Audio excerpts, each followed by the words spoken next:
نحمدہ و نصلی علی رسولہ الکریم بسم اللہ الرحمن الرحیم۔ عزیز طلباء السلام علیکم ورحمۃ اللہ وبرکاتہ۔ آج ہم پیج نمبر 19 صفحہ نمبر 19 فعل کی بقیہ اقسام پڑھیں گے۔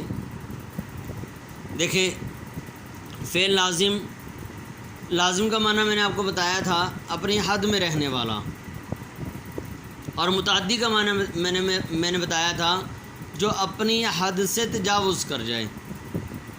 تو اب کیا معنی ہے؟ دیکھیں، فعل لازم وہ فعل ہے جو صرف فاعل کو چاہے، یعنی اس کا کام صرف فاعل تک پورا ہو جائے، مفعول کی ضرورت نہ پڑے، فاعل کی حد تک رہے اور اپنی حد فاعل تک بنا لے، آگے مفعول کی ڈیمانڈ نہ کرے۔ جیسے ندیم ہنسا، گھوڑا دوڑا، ان دونوں جملوں میں ہنسا اور دوڑا دونوں فعل لازم ہیں، کیونکہ ندیم اور گھوڑا دونوں فاعل ہیں جن کے ذکر کرنے کے بعد فعلوں کے معنی پورے ہو گئے، معنی پورے ہو گئے۔ آیا، گیا، دوڑا، چلا، ہنسا، رویا، بھاگا وغیرہ سب فعل لازم ہیں، ان کے ساتھ مفعول کی ضرورت نہیں ہے۔ فعل متعدی وہ فعل ہے جو فاعل کے ساتھ مفعول کو بھی چاہے، اپنی حد سے تجاوز کرنا چاہتا ہے، یعنی اپنی حد کو بڑھانا چاہتا ہے کہ میں صرف فاعل تک پورا نہیں اتروں گا بلکہ مفعول کی بھی ڈیمانڈ کرے کہ اس کی بھی ضرورت ہے۔ استاد نے سبق پڑھایا، اس جملے میں پڑھایا فعل متعدی ہے، استاد فاعل ہے، جس کے ذکر کرنے کے بعد سبق جو مفعول ہے کہ ذکر کیے بغیر فعل کے معنی مکمل نہیں ہوتے، سبق مفعول کے ذکر کیے بغیر معنی پورے نہیں ہوتے۔ چنانچہ لکھا، پڑھا، کھایا، پیا، بیٹھا، دیکھا وغیرہ سب فعل متعدی ہیں۔ فعل معروف کہتے ہیں جان پہچان جس کی ہو، تو یہاں پر دیکھیں کیا تعریف کرتے ہیں، وہ فعل ہے جس کا فاعل معلوم ہو، جس کے فاعل کی جان پہچان ہو۔ مثال کے طور پر میں کہتا ہوں اس نے کھانا کھایا۔ اب جس بندے نے کھانا کھایا اس کے بارے میں پتہ ہو کہ اس کے بارے میں پتہ ہو کہ فلاں بندے نے، مثال کے طور پر ندیم نے کھانا کھایا، زید نے کھایا، عمر نے کھایا، بکر نے کھایا، عبداللہ نے کھایا، جس نے بھی کھانا کھایا اس کا پتہ ہونا چاہیے۔ تو جب یہ فعل ایسے جگہ پر استعمال کیا جائے گا جہاں پر فاعل کا پتہ ہوگا تو وہاں پر یہ فعل معروف بن جائے گا۔ جیسے طاہرہ آئی، اس جملے میں آئی فعل معروف ہے کیونکہ اس کا فاعل طاہرہ معلوم ہے۔ فعل مجہول وہ فعل ہے جس کا فاعل معلوم نہ ہو، جیسے خط لکھا گیا، کھانا کھایا گیا، یعنی یہ فعل کوئی بھی ہے جب ایسی جگہ پر بولا جائے گا جہاں پر فاعل معلوم ہو تو وہ فعل معروف بن جائے گا، اور جب ایسی جگہ پر بولا جائے گا جہاں پر فاعل کا پتہ نہ ہو، مجہول ہو، تو اس صورت میں فعل مجہول بن جائے گا۔ کھانا کھایا گیا، عبداللہ نے کھانا کھایا، کھانا کھایا گیا۔ اب عبداللہ نے کوئی اور کھانا کھا گیا، اب پتہ ہی نہیں ہے کون کھانا کھا گیا، تو اس صورت میں یہ کھایا، یہ جو کھانا ہے یعنی کھایا فعل ہے، یہ مجہول بن جائے گا۔ خط لکھا گیا، اس جملے میں لکھا گیا فعل مجہول ہے کیونکہ اس کا فاعل معلوم نہیں ہے۔ فعل مجہول جس پر اسم واقع ہو اسے نائب فاعل یا مفعول ما لم یسمى فاعلہ کہتے ہیں۔ فعل مجہول جس اسم پر واقع ہو، یعنی کھانا کھایا گیا، اب کھانا پر فعل واقع ہو رہا ہے لیکن پتہ نہیں کون کھا گیا اور کھانے والے کا پتہ نہیں چل رہا، تو اب کھانے کا فعل جو ہے یہ کھانے پر واقع ہو گیا۔ بریڈ کھائی گئی، روٹی کھا لی گئی، پھل کھا لیا گیا، آم کھا لیا گیا۔ اب کھانے کا فعل جس چیز پر بھی واقع ہو رہا ہے اس کو ہم نائب فاعل بھی کہتے ہیں اور مفعول ما لم یسمى فاعلہ بھی کہتے ہیں۔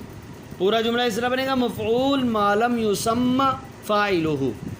فعل مجہول ہمیشہ فعل متعدی سے بنتے ہیں، فعل لازم سے مجہول نہیں بنتا۔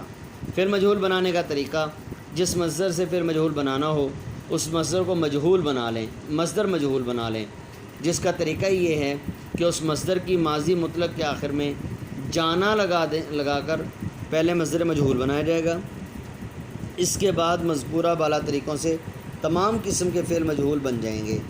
جیسے لکھنا مصدر سے فعل مجہول بنانے کے لیے اس مصدر کا مجہول بنایا لکھا جانا، جس سے مثلا لکھا گیا ماضی مطلق مجہول بن گئی۔ یعنی فعل مجہول بنانے کے لیے ہم کیا کریں گے، اسی کا پہلے ہم مصدر لیں گے، اس مصدر کو مصدر مجہول بنائیں گے۔ مثال کے طور پر پڑھا، اب پڑھنا، اب اس کو پہلے مصدر مجہول بنائیں گے۔ کیا کس طرح سے؟ پڑھا جانا، اب مصدر مجہول بن گیا۔ اب اس مصدر مجہول سے پھر آگے ہم جو بھی فعل بنانا ہوگا، مثلا پڑھا گیا، تو اس طرح سے ہم بنائیں گے۔ فعل تام، تام مکمل کو کہتے ہیں۔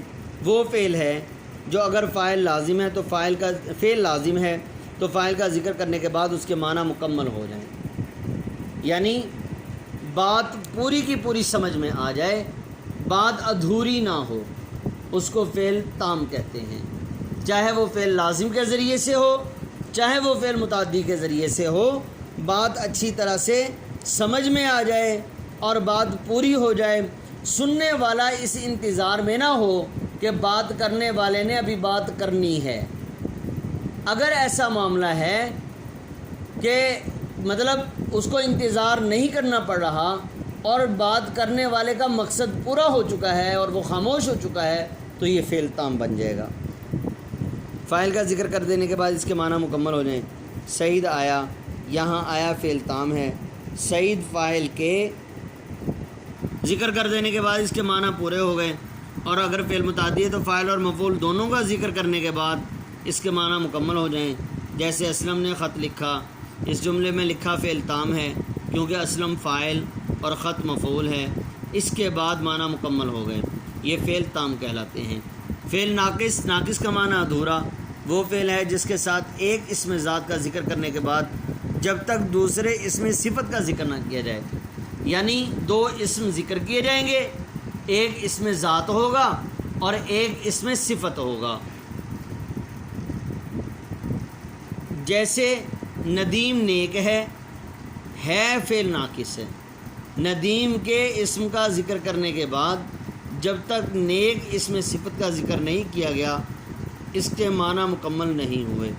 فعل ناقص یہ ہیں، ہوا، ہوئے، ہوگا، ہوگی، ہو گئیں، تھا، تھیں، رہا، بنا، نکلا، صحیح وغیرہ، رہا، بنا، نکلا، صحیح وغیرہ۔ تو عزیز طلباء، صفحہ نمبر 20 تک یہ فعل کی بحث مکمل ہو گئی۔ فعل کی تمام اقسام، ان کو آپ نے اچھی طرح سے یاد کر لینا ہے، اور پیپر کے اندر جو ہے اس کی مثال پوچھی جاتی ہے کہ یہ اسم کی کون سی قسم ہے، فعل کی کون سی قسم ہے، یا گرامر کے اعتبار سے کیا ہے۔ جب آپ اچھی طرح سے یاد کر لیں گے تو انشاءاللہ آپ کے نمبر بھی اچھے آ جائیں گے۔ السلام علیکم ورحمۃ اللہ وبرکاتہ۔